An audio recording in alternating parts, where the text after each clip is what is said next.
ఈరోజు పలాసలో చరిత్రలో ఎన్నడూ జరగనటువంటి ఒక విషాదం, ఒక ఊహించినటువంటి విషాదం. ఊహించననే దానికంటే కూడా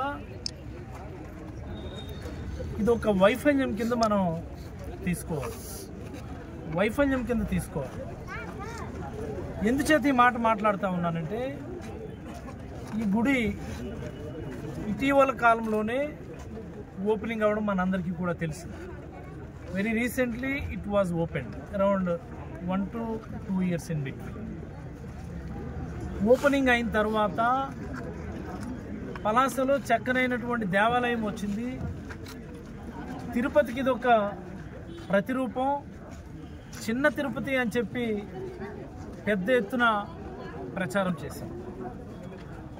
మరి దాని ధర్మల భక్తులందరూ కూడా ఇక్కడికి రావడం, ప్రతిరోజు ఒక 2000 మంది వరకు రావడం, శనివారం వస్తే ఒక 10,000 15,000 మంది రావడం, మరి ఈరోజు ఏకాదశి పర్వదినాన 1,00,000 మంది వరకు రావటం జరిగింది.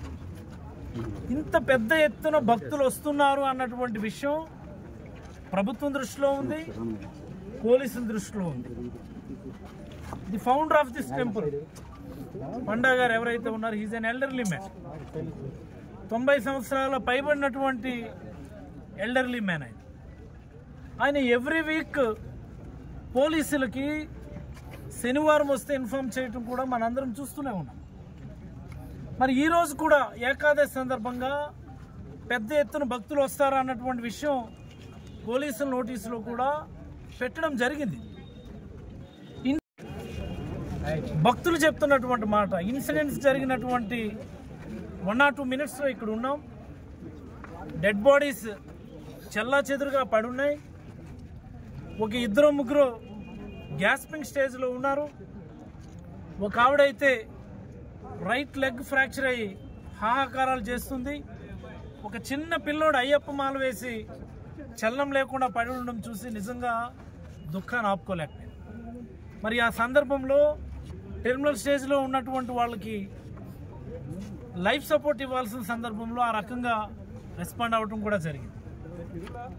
ఈవెన్ ఆ టైంకి కూడా బాడీస్ చెల్లాచెదురుగా పడి ఉండి వాటన్నిటినీ ఒక దగ్గర చేర్చిన సమయంలో కూడా ఒక్క పోలీసును కూడా ఇక్కడైతే మేము చూడలేదు. ఇదేదో ప్రతిపక్షంలో ఉన్నాం కదా అని చెప్పి నేను చెప్తున్నటువంటి మాట కాదు. భక్తులందరూ కూడా రాగానే పెద్ద ఎత్తున హాహాకారాలు చేశారు. ఏమిటిది, ఇంత అన్యాయమా? ఒక్క పోలీసుండ్రా, ఒక్క అధికారుండ్రా, ఇంతమంది జనాలు ఇక్కడ కూడుతున్నప్పుడు కనీసం ఏర్పాట్లు నియంత్రించాల్సినటువంటి అవసరం లేదని చెప్పి భక్తులందరూ కూడా పెద్ద ఎత్తున గొడవ చేసినటువంటి సందర్భం చూశారు.